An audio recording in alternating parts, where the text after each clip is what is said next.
Students, last time we have seen western style of painting in lesson number 4, history of Indian arts.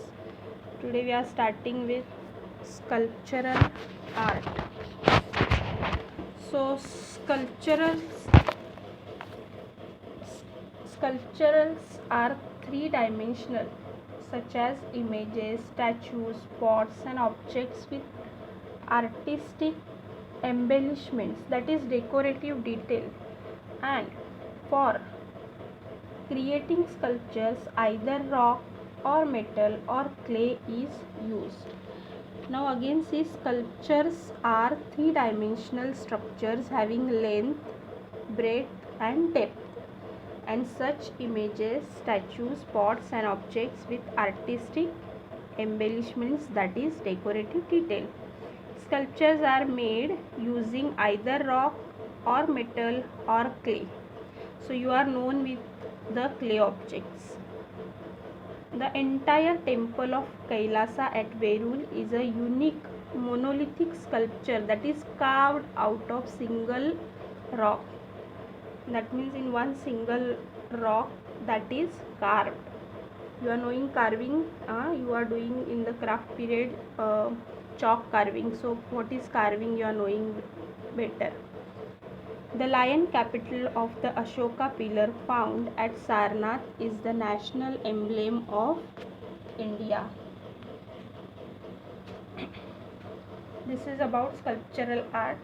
Further we are going to see folk styles of sculptural art. Now, carving tools out of stone can said to be the beginning of sculptural art. The custom of making clay images for rituals is prevalent since Harappan times in many regions of India. The Ganesh idols, masks of Gauri. We are knowing that next month we are celebrating the festival in Shravan month, Ganesh Chaturthi, Bail Pola. Then wooden memorials, Veer Galas, that is memorial stones, they are decorated. Clay storage bins, etc. are a few examples of folk traditions of sculptural art. So we are knowing that we are every year till last year we have celebrated Bail Pola at school. Everybody knows that. Next we are going to see the classical styles of sculptural art. The tradition of Indian sculptural art is more than 5,000 years old, and it is started with making of seals of stone and bronze statues. The tradition of stone sculptures are larger size began in the Mauryan period with the Ashoka pillars. The Sanchi Stupa was erected during the rule of Emperor Ashoka. Further, there is a picture, you can see later on in the picture. The stupa at Borobudur in Indonesia, built during 8th and 9th century, is the largest stupa in the world, and it was declared as a World Heritage Site by UNESCO in 1991.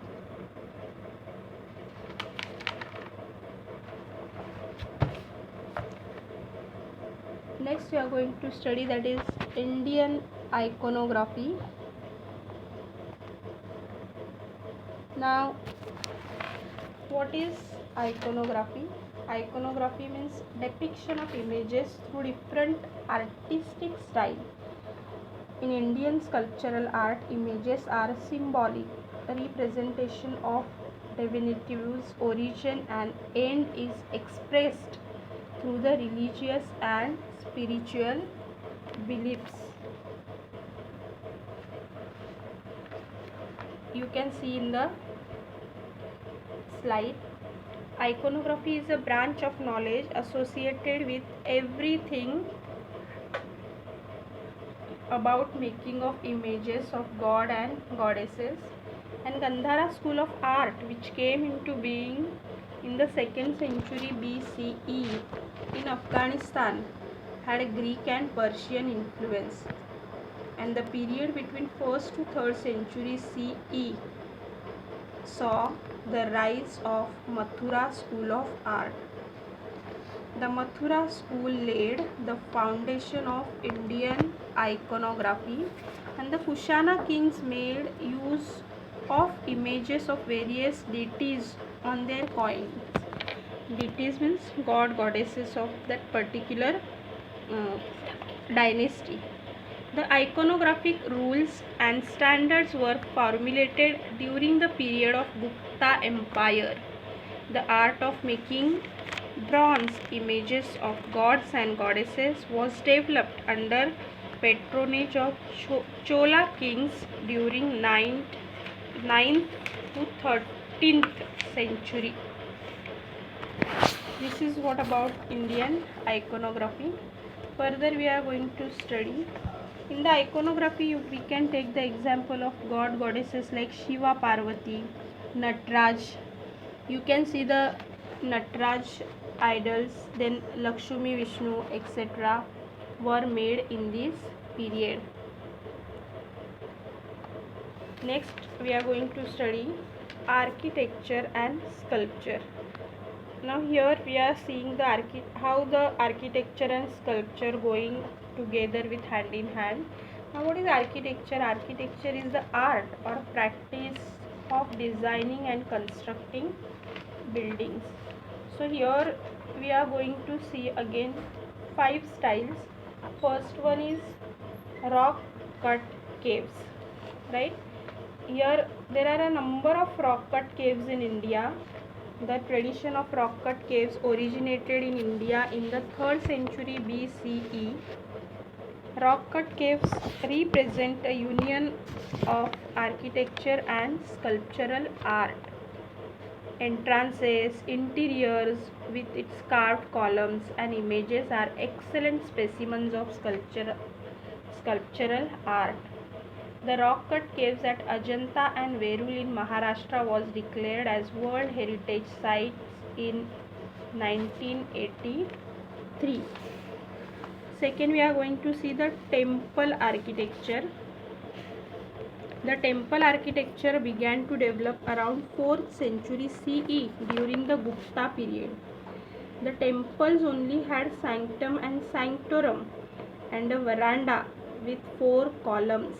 The magnificent composition of the Kailas temple of Verul testified that the temple architecture in India had reached its peak by 8th century. By the medieval period, various styles of temple architecture had developed in India, and the styles of the temple architecture are identified by the style of tower, that is Shikhara. The Nagara style of North India and Dravid style of South India are 2 principal styles of Indian temple architecture. A blend of these 2 styles is known as Vesara. The Bhumi Puja style is seen in Maharashtra and Madhya Pradesh. The Bhumija style is seen in Maharashtra and Madhya Pradesh, has close resemblance to Nagara style. Next, third, we are going to see Hemadpanthi style. Now what is Hemadpanthi style? The walls are built without using any mortar by locking the stones by using the techniques of tenon and mortise joint. The temples are built in a star shape. The outer walls of these star shaped temples having zigzag design, and this results into an interesting effect of alternating lights and shadow. The Amreshwar temple at Ambarnath, Gondeshwar temple at Sinnar near Nashik, Aund Nagnath temple in the Hingoli district are few finest examples of Hemadpanthi style in Maharashtra. Now about Hemadpanthi, little detail I am going to share with you. Hemadri Pandit was a Sanskrit Pandit and a great architect who lived in 13th century during the rule of Yadav dynasty.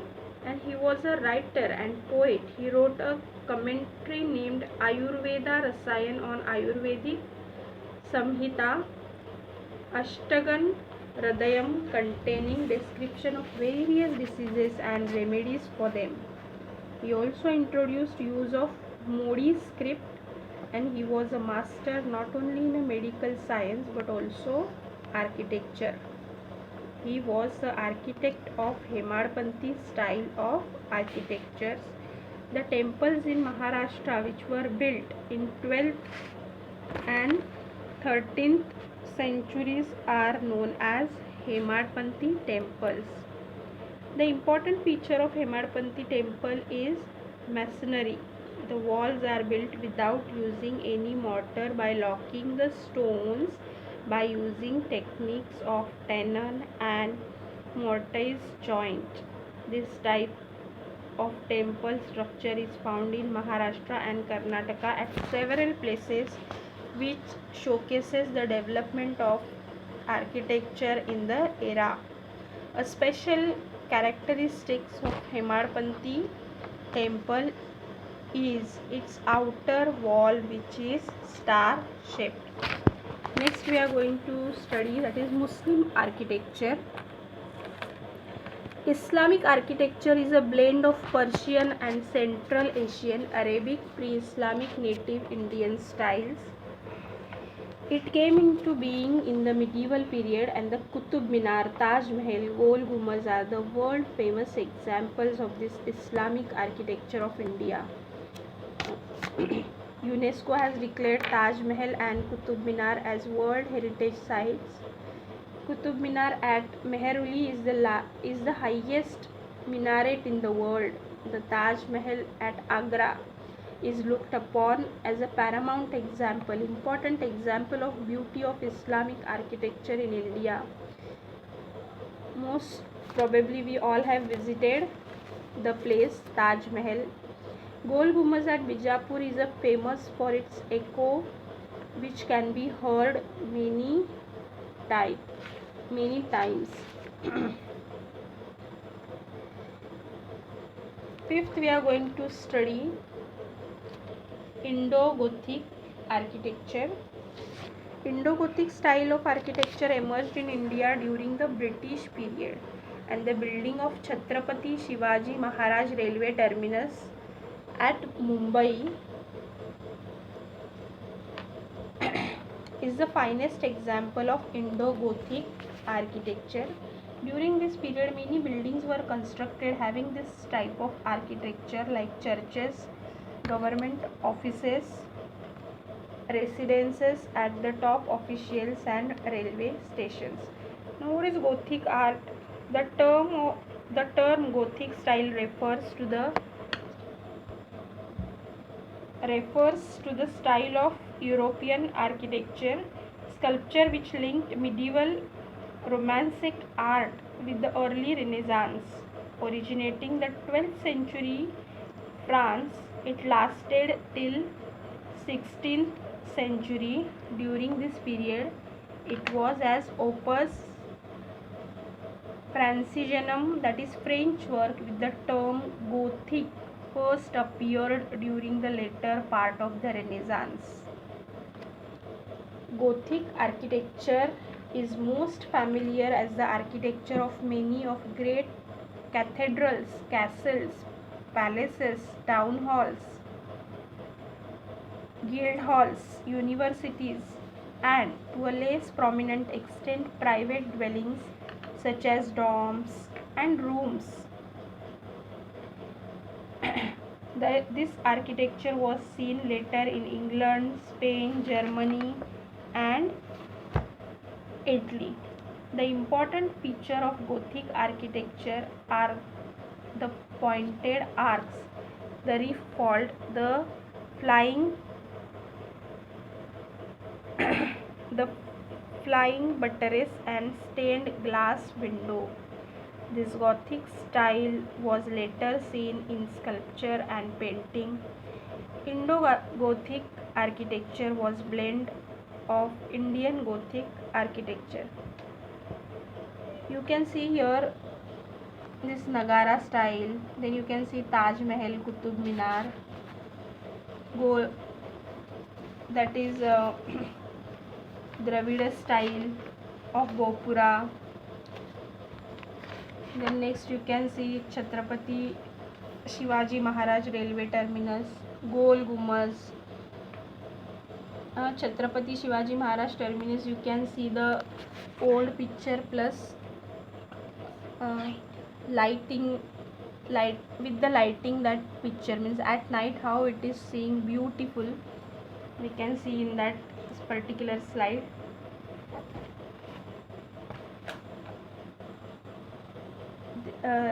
Like this way we have studied the 5 types of sculpture and architecture.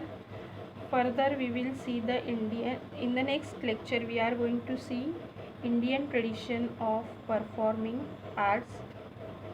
Thank you, students.